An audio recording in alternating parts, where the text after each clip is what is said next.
A groomsman proposed to his girlfriend during our ceremony, and I'm furious. Let me set the stage. I'm a 29-year-old bride, and my husband Alex, 31M, and I planned a beautiful spring wedding that took place last weekend. We had about 120 guests, a lovely outdoor ceremony, and a bridal party of close friends and siblings. Among them was one of Alex's best friends. Let's call him Eric, who was a groomsman. Eric has been with his girlfriend Katie for about 3 years.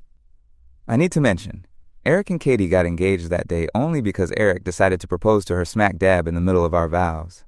The ceremony started out perfectly. I walked down the aisle. Alex was teary-eyed. Everything felt right. We were standing at the altar under a gorgeous arch of flowers, holding hands, about to exchange rings. The sun was just starting to dip. The whole scene felt magical. The officiant, Alex's uncle, had just finished the part about for better or for worse when there was a shuffling in the bridal party line behind us. I heard a gasp, and the officiant actually paused, looking confused. Alex and I turned our heads, along with everyone in the audience, to see what was going on. To my shock, Eric was down on one knee at the end of the groomsman line, in his tux, holding out a ring toward Katie. At first, I honestly didn't comprehend what I was seeing. My immediate thought was, is he hurt? Why is he kneeling? Then I see Katie with her hands over her mouth, and it clicks. He's proposing. Proposing. During our ceremony. There was a beat of stunned silence, then scattered gasps and whispers.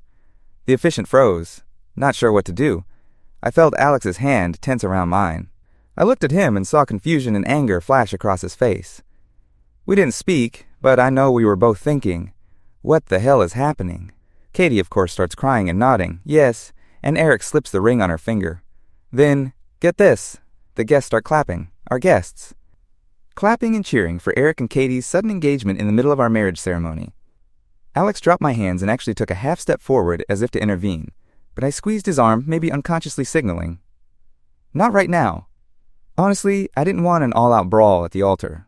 Fight or flight kicked in, and I just wanted to get through the ceremony without further incident.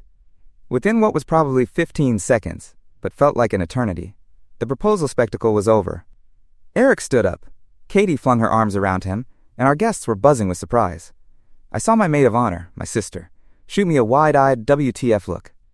I was in a daze of shock and fury, but I somehow forced a smile and turned back to the officiant. He let out a nervous chuckle and said, "Well, that's a first," trying to lighten the mood. A few people laughed. I have never felt more robbed in my life. The attention, the focus, the sanctity of that moment, it was all shifted away from us, the bride and groom. I stood there in a haze, heart pounding, trying not to cry or scream. Somehow, the officiant got back on track. Alex and I exchanged rings and said our I do's and kissed. But I'm going to be honest, the magic was gone for me. My hands were shaking, not with excitement, but with rage. In photos from after the incident, I'm told I look visibly upset. No surprise. After the ceremony, when we walked back up the aisle, I immediately hissed to Alex, "What the actual hell?" He whispered back, "I have no idea why he did that. He's so dead." Our planner ushered us and the bridal party to a private area for a few minutes to cool down before photos. I pulled Eric aside, probably a mistake to do right then, but I couldn't stop myself, and said through clenched teeth, "Did you really just propose during my ceremony?" He had this stupid grin, and actually high-fived another groomsman before turning to me and saying, "I couldn't wait. You know how it is. Love was in the air." I snapped. That was incredibly disrespectful. I'm beyond upset right now. His grin faltered and he said, "I thought you'd be happy for us."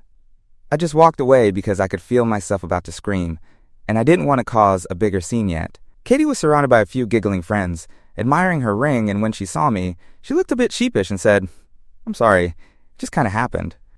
I was too emotional to respond, so I just turned and left to take some air. We still had to take photos, which was so awkward. I told the photographer to do the full group shots quickly. I could barely stand to look at Eric. I found myself deliberately standing on the opposite end from Eric and Katie in every lineup.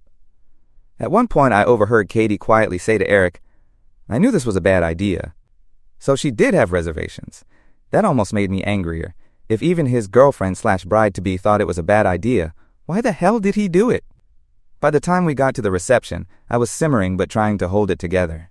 We walked in, did our first dance, which I mostly spent trying not to glare at the newly engaged couple. During dinner, so many people came up to us saying things like, "Oh my gosh, that was so romantic, I've never seen that at a wedding," or "You guys are so generous to let that happen." Each time, I had to bite my tongue. Generous? LET that happened, like I had a choice? Even my sweet grandmother said, "It's nice to have two happy couples instead of one."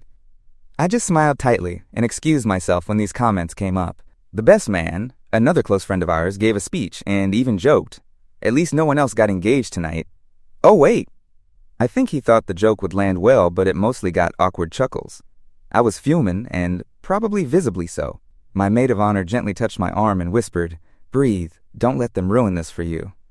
Easier said than done. Halfway through the reception, I noticed a cluster of people on the dance floor surrounding, you guessed it, Eric and Katie. They were being congratulated, people admiring her ring, taking selfies with them. It was like they were the bride and groom. Meanwhile, I was stuck at my own wedding reception, feeling like a side character. My patience snapped. I marched over, elbowed my way into the circle, and said, "Excuse me, bride coming through." There were some nervous laughs. I fixed Eric with the iciest stare I could muster and said, "A word, now." The circle dispersed real quick. I think everyone knew I meant business. Eric followed me off the dance floor, looking a mix of irritated and embarrassed. I could see Katie hovering a few steps behind him, wringing her hands. I basically unloaded. I told him that what he did was unbelievably selfish, that he had stolen the spotlight from us, and that I couldn't fathom how he thought that was okay. I admit I raised my voice. It was loud enough that a few nearby tables went quiet and watched. He started saying, "I'm sorry you feel that way, but..." And that "but" set me off. Alex had now joined us and jumped in, saying, "No but, dude. We told you no when you tried to pull this stunt." This was news to me. More on that in a second. "You went behind our backs and did it anyway. Not cool." Eric's demeanor shifted from defensive to pissed. He said, "This doesn't have to ruin your wedding unless you make it a big deal. We got caught up in the moment, okay? Can't you just be happy for us?" I practically saw stars. I was so angry. I said, "Ruin our wedding? You already did, and now you're blaming us for making it a big deal? Are you serious?" By now, both sets of parents and some bridal party members were gathering, trying to intervene. Katie was crying and saying, "Please, I'm sorry. Let's not do this here." I looked at her and said, "I'm sorry, Katie, but I need you two to leave. Right now. I literally cannot even look at you." Eric started to argue, and Alex just pointed toward the door and said, "Out. We'll talk later, but you need to leave now." There was a tense beat where I thought Eric might actually try to fight or something. He looked that angry. Whether at us calling him out or at himself, I don't know. But he took Katie by the hand, and they left, escorted by the best man and another groomsman, who were both glaring daggers at Eric. The atmosphere in the room was beyond awkward. I was shaking and burst into tears out of sheer frustration and anger once they were gone. I had just kicked out one of our groomsmen and his new fiancée from our wedding. The rest of the night was a fog. We salvaged what we could, drank, danced a bit. I mostly danced angrily with my bridesmaids in a little circle, and tried to move on, but the mood was off. Many guests were unsure how to act, especially those who were friends with Eric too. Later that night, after the wedding, Alex told me in the hotel suite that a couple months ago, Eric had asked if it might be okay to propose at our reception. Apparently that idea was floating in his head, and Alex had told him explicitly, "No, that's not appropriate." So Eric knew we wouldn't approve, and still he did it, and he actually upped the audacity by doing it during the ceremony itself. I was livid all over again hearing that. It also made me feel a bit betrayed that Alex hadn't warned me beforehand that Eric might be up to something. Alex said he truly didn't think Eric would ever actually do it, so it never crossed his mind to worry me. Obviously he misjudged. We haven't heard from Eric or Katie in the 5 days since. Not a call or text apologizing, unless you count a brief, "Sorry things went down like that," text from Eric to Alex, which felt more like a "sorry we got into a fight" than "sorry I did the thing." Most of our friend group is appalled by what happened. A few have tried to play devil's advocate. Maybe he really did think it wouldn't be a big deal, or he was probably drunk. No, he wasn't. This happened before any alcohol at the reception. I don't care what his reasoning was, to be honest. You just don't do that at someone else's wedding. Right now, I'm equal parts furious and heartbroken.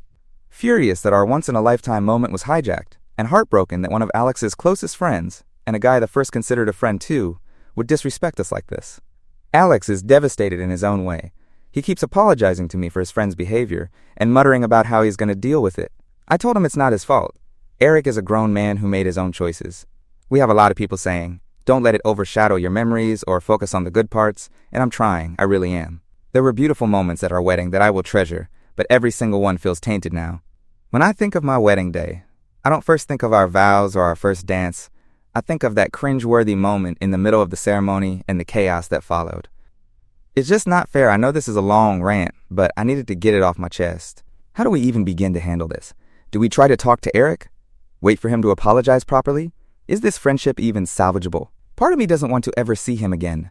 But another part, the conflict-avoidant people-pleaser in me, hates the thought of this blowing up the friend group. Alex is caught in the middle of loving his friend and being so angry at him. For now, we're just not doing anything. We're supposed to leave for our honeymoon in 2 days, and I almost want to cancel because I'm so upset, but I also know maybe it would do us good to get away and forget this for a bit. I don't know. I'm just so hurt. That's the gist of it. We'll figure out where to go from here, but I needed to vent. Thanks for listening, and I'll update if anything noteworthy happens, like an apology or hell freezing over. Update 1. It's been a few days since the wedding and the explosive reception fiasco. Alex and I are still pretty shaken. We left for what was supposed to be a mini honeymoon, but honestly spent most of it venting and processing instead of relaxing. So much for romantic newlywed vibes.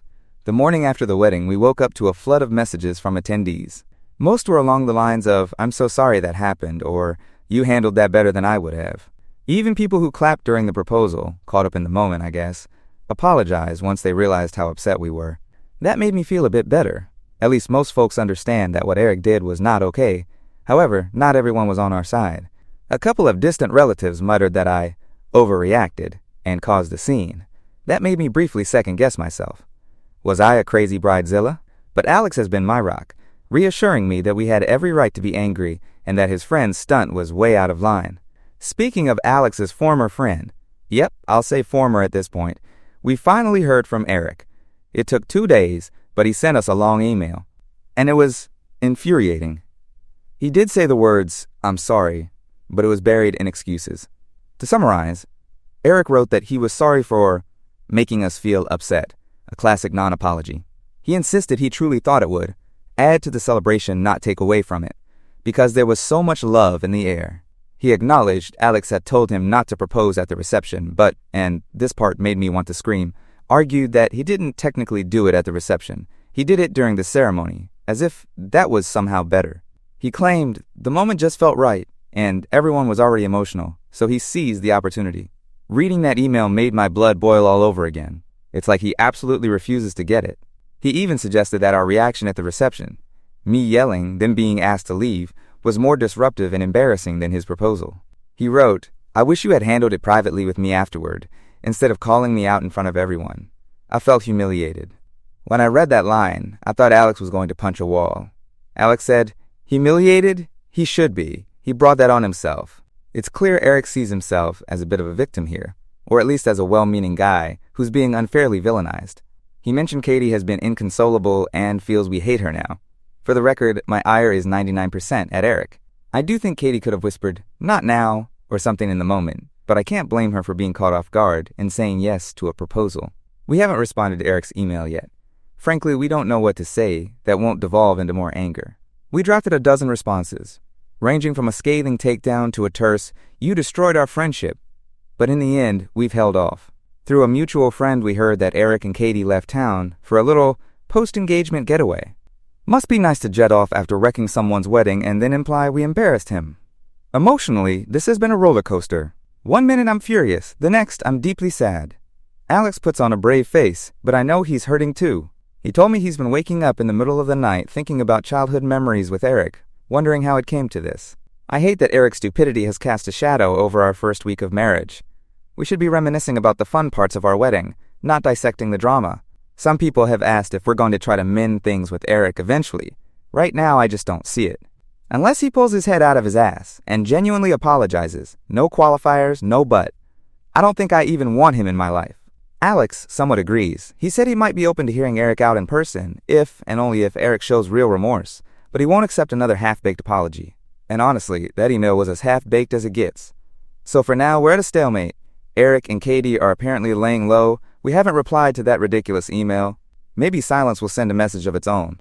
In the meantime, Alex and I are leaning on each other and trying to focus on the positives. We're married, we love each other, and aside from the proposal fiasco, the wedding was beautiful. Or so people tell us. It's still hard for me to remember it without that ugly part.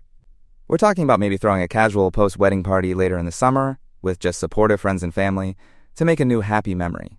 I just feel like our actual wedding got tainted and I want to redo in some small way. I wish I had a more satisfying update. Many of you expressed outrage on our behalf. Thank you, by the way. And trust me, I share it. For now, we're taking it day by day, hoping time will dull the anger. I'll update again if there's any big development, like if Eric truly comes to his senses, not holding my breath, or if we decide to slam the door on this friendship for good. At this point, I don't know if reconciliation is possible. Alex lost a friend, I lost whatever respect I had left for that friend, and we both lost the peace we deserved on our wedding day. It's a lot to process, but having the space to vent has helped. Thanks for listening.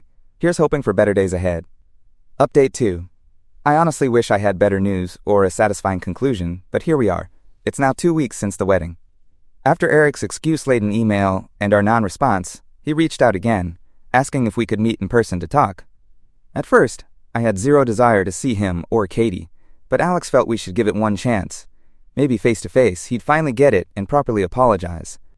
I agreed, if only for closure. We met yesterday at a local coffee shop. I was anxious as hell walking in and seeing them at a corner table. Katie looked nervous and had been crying, red puffy eyes.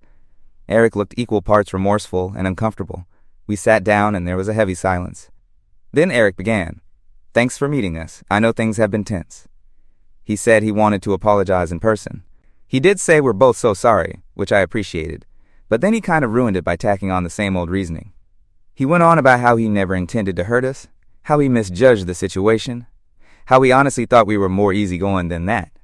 He even said, I thought you guys would be happy for us, not angry. I saw Alex's jaw clench. Katie spoke up softly through sniffles, saying she was sorry too and that she felt caught in the middle. She said, I told him maybe it wasn't a good idea at that time, but it just happened. I responded, Katie, I don't blame you for being emotional or saying yes, but surely you see why we're upset. She nodded, tears falling, saying she's been a wreck and felt awful that their engagement started with hurt feelings. For a brief moment, my heart softened toward her. I told her, I don't hate you. It's just hard. Every time I think of your engagement, I'll remember it happened during our ceremony. She nodded, saying she understood and was so sorry. Then I turned to Eric. I asked point blank, do you truly understand why what you did was wrong? Because your email didn't convince me. He looked a bit defensive and said, I get it, okay? I've gotten nothing but grief from everyone since it happened. I feel like a monster. I've lost my best friend, and I wish I could take it back. His voice actually wavered, and I saw tears in his eyes. I never wanted to ruin your wedding, he said. I thought it would be a highlight, not a disaster. Alex finally spoke, voice steady but low. We're not trying to punish you, man, but you crossed a huge line. I told you not to do anything like that at our wedding, and you did it anyway. You put us in a terrible position in front of everyone. Eric kept saying, I know, I'm sorry. In that moment, I did feel like he was genuinely remorseful, at least as much as Eric could be. I started to think maybe this could be salvaged. But then, inevitably, he put his foot in his mouth again. He sighed and said, the timing could have been worse. I didn't do it in the middle of your vows or anything. I tried to pick a moment that wouldn't derail everything. I think I physically recoiled in anger. Alex closed his eyes for a second like he was counting to 10. I responded, Eric, any moment during our ceremony or reception would have been a bad moment. There was no acceptable time that day for you to do that. That's the whole point. Katie gently elbowed him and murmured, Please stop. She clearly saw we were getting upset again. He backpedaled, Right, I realize that now. But it was obvious that deep down, he still half thought it was just about timing rather than the act itself, which drove us mad. Finally, Alex sighed and said we needed to take a break from this friendship. Eric looked stricken and said he didn't want that, but Alex, tears in his eyes, insisted that after what happened, we need time apart. Eric said quietly, If you ever forgive me, you know how to reach me. Alex just nodded sadly. We stood up awkwardly, and they walked away. As soon as they were gone, Alex broke down, burying his face in his hands. I hugged him and cried a little too. It felt like we'd just ended a relationship, and in a way, we had. Eric was a huge part of Alex's life, and now, not. So yeah, the meeting gave a bit of closure, but also cemented that things won't be the same. Maybe, someday we'll repair things, maybe not. Right now, I honestly don't know. I am glad we met and said our piece and heard him out. There was remorse, but also that frustrating lack of full understanding we just couldn't get past. We went home and decided that, for now, we're done dwelling on this. We've said what we needed to say. We're focusing on each other and on being newlyweds. We're trying to shift attention back to the love and happiness that should have defined our wedding. This whole saga has been emotionally draining. Not how I imagined starting married life, but one thing it showed me is how strong Alex and I are together. Throughout the drama, we had each other's backs completely. If there's a silver lining, it's that.